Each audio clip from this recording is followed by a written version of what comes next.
जय हिंद दोस्तों। आज के इस क्लास में हम लोग कवर करेंगे BA third year 5th semester में हिंदी। ठीक है दोस्तों, आपके पेपर का नाम है दोस्तों साहित्य शास्त्र और हिंदी आलोचना प्रथम। ठीक है, साहित्य शास्त्र और हिंदी आलोचना का प्रथम है।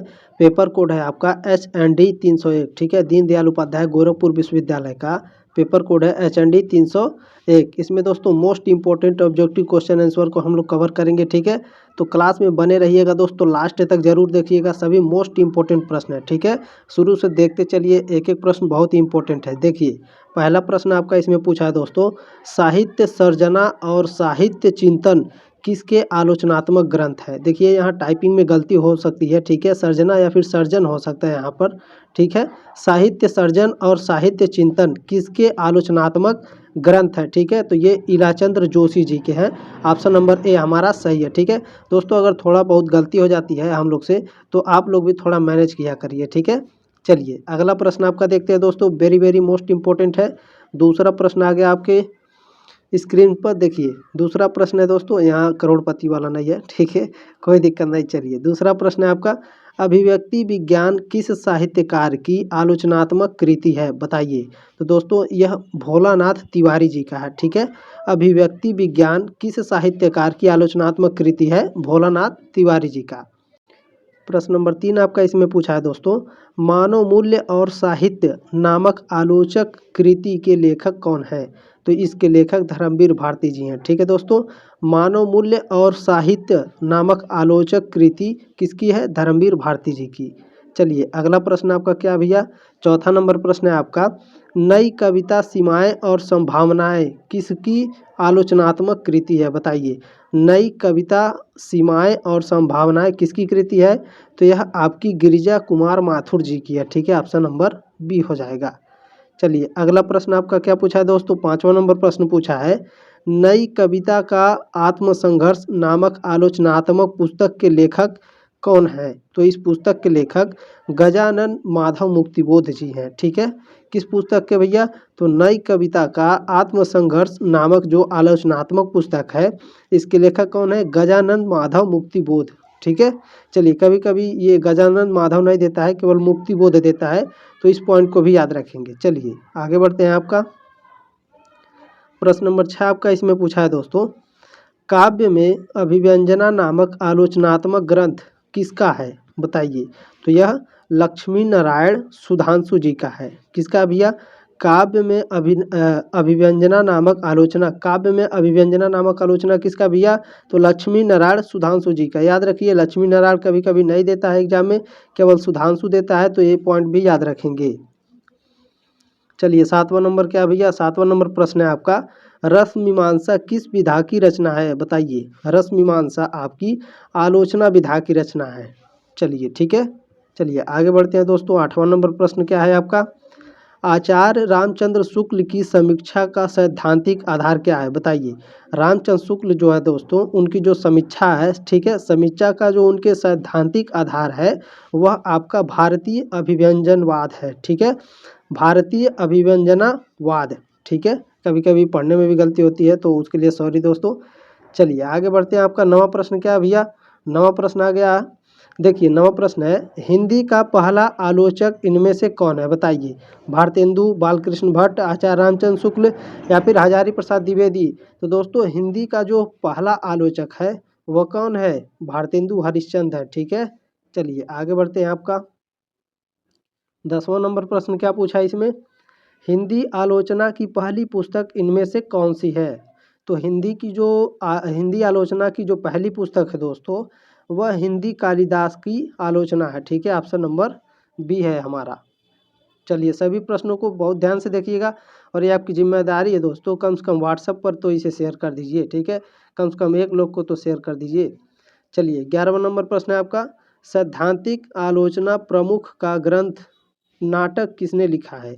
सैद्धांतिक आलोचना प्रमुख प्रमुख का ग्रंथ जो है नाटक किसने लिखा भैया, तो यह लिखे हैं आपके भारतेंदु हरिश्चंद्र जी। ठीक है, चलिए अगला प्रश्न आपका देखते हैं। 12वां नंबर क्या पूछा है, टीका पद्धति के अंतर्गत लिखे गए ग्रंथ लाल चंद्रिका के रचनाकार कौन है। तो लाल चंद्रिका के रचनाकार कौन है भैया, तो लल्लू लाल जी हैं। ठीक है, ऑप्शन नंबर बी हो जाएगा हमारा। चलिए 13वां नंबर प्रश्न आपका पूछा है, शिव सिंह सरोज नामक ग्रंथ के लेखक कौन है? बताइए भैया, शिव सिंह सरोज नामक ग्रंथ के लेखक कौन है? तो शिव सिंह सेंगर है। ऑप्शन नंबर डी हो जाएगा हमारा। चलिए 14वां नंबर प्रश्न है आपका, संयोगिता स्वयंवर नामक ग्रंथ के रचनाकार कौन है? तो संयोगिता स्वयंवर नामक जो ग्रंथ है दोस्तों, इसके रचनाकार हैं आपके लाला श्रीनिवास दास जी। ठीक है, ऑप्शन नंबर सी हो जाएगा 14 का। चलिए अगला इसमें देखते हैं 15वां नंबर प्रश्न। भैया क्या पूछा आपका, देखेंगे ध्यान से। स्वच्छंद स्वच्छंदतावाद किस वर्ष तक चरम पर था? बताइए, वेरी वेरी मोस्ट इंपॉर्टेंट प्रश्न है, मुझे लगता है ये आएगा, तो बहुत ही ध्यान से देखिएगा। सन 1800 से 1850 ईस्वी तक स्वच्छंदतावाद, ठीक है, अपने चरम पर रहा था, 1800 से 1850 तक। चलिए अगला प्रश्न क्या है भैया आपका, 16 नंबर प्रश्न आ गया आपका, जादुई यथार्थवाद शब्द का सबसे पहला प्रयोग किसने किया था? बताइए, जादुई यथार्थवाद का सबसे पहला प्रयोग जो किया था वो फ्रेज रोह ने किया था। ठीक है, ऑप्शन नंबर सी हो जाएगा। चलिए अगला प्रश्न आपका क्या है, मैं इसमें थोड़ा चेंज करूँगा, आप लोग थोड़ा वेट करिए 1 मिनट। चलिए 17वां नंबर प्रश्न है आपका, शास्त्रवाद के आलोचक में सर्वप्रथम है। बताइए, जो शास्त्रवाद के जो आलोचक हैं, इन चारों में से सर्वप्रथम कौन है भैया? तो वह टी.एस. इलियट है। ठीक है, ऑप्शन नंबर ए हो जाएगा। चलिए 18वां नंबर प्रश्न का पूछा है आपका, देखिए, टी.एस. इलियट को किस रचना पर 1948 में नोबेल पुरस्कार मिला था? तो उनकी जो रचना थी दोस्तों, द वेस्ट लैंड थी। ठीक है, द वेस्ट लैंड की रचना के लिए उन्हें 1948 में नोबेल पुरस्कार मिला था। चलिए 19 नंबर प्रश्न क्या भैया आपका, 19 नंबर देख लेंगे।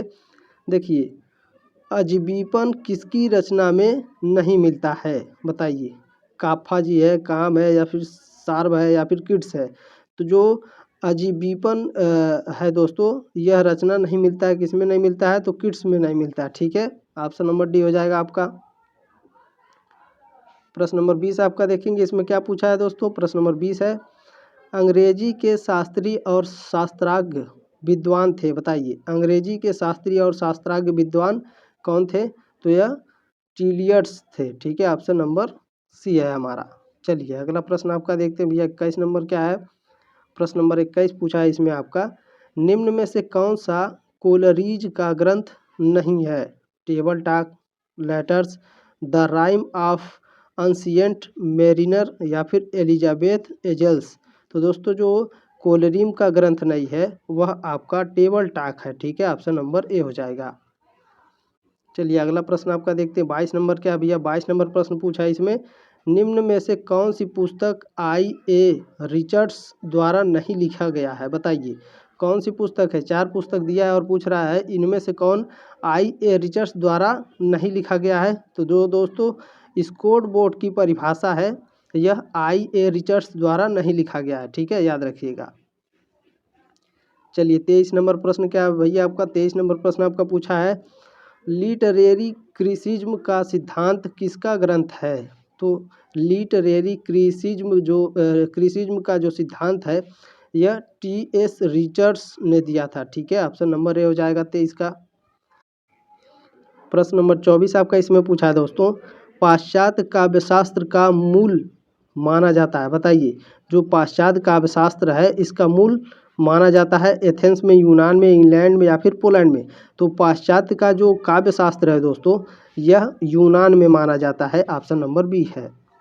चलिए अगला आपका देखते हैं क्या पूछा है, 25 नंबर पूछा है आपका, लिरिकल बैलेंस 1798 ईस्वी में, ठीक है, 1798 ईस्वी किसकी रचना है?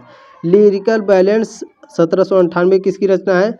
तो यह वर्ड्सवर्थ की है। ऑप्शन नंबर बी है। ठीक है, चलिए अगला प्रश्न आपका देखते हैं क्या पूछा है इसमें। प्रश्न नंबर 26 आपका पूछा है, अंडरस्टैंडिंग पोएट्री पुस्तक के लेखक हैं एलन टेट हैं, बिलियर्ड्स हैं, क्लिंथ ब्रुक्स है, या फिर सर विलियम एप्सन है? तो अंडरस्टैंडिंग पोएट्री पुस्तक के लेखक क्लिंथ ब्रुक्स है। ठीक है, क्लिथ ब्रुक्स है, याद रखेंगे। चलिए बहुत ही इंपॉर्टेंट प्रश्न है, याद रखिएगा दोस्तों। ठीक है, 26वां नंबर बहुत ही इंपॉर्टेंट है, अंडरस्टैंडिंग पोएट्री पुस्तक के लेखक कौन है, एक बार पूछ चुका है, तो क्लिंथ ब्रूक्स हैं। चलिए अगला प्रश्न आपका देखेंगे 27 नंबर क्या है, यथार्थवाद के प्रवर्तक थे, बताइए यथार्थवाद के प्रवर्तक कौन थे, तो जॉर्ज लुकाच थे, ऑप्शन नंबर सी हो जाएगा। प्रश्न नंबर 28 आपका पूछा है दोस्तों, टॉमस ईस्टर्न इलियट परंपरा के अनुसार जीवित संस्कृति का एक अंश होता है, ठीक है। टॉमस ईस्टर्न इलियट परंपरा के अनुसार क्या होता है, जीवित संस्कृति का एक अंश होता है। चलिए 29 नंबर प्रश्न आपका क्या पूछा है, ध्यान देंगे, अतीत ही वर्तमान में प्रभावित नहीं करता है बल्कि वर्तमान भी घटनाओं को प्रभावित करता है, किसका कथन है, तो यह कथन है भैया टी.एस. इलियट जी का, ठीक है, ऑप्शन नंबर ए हो जाएगा 29 का।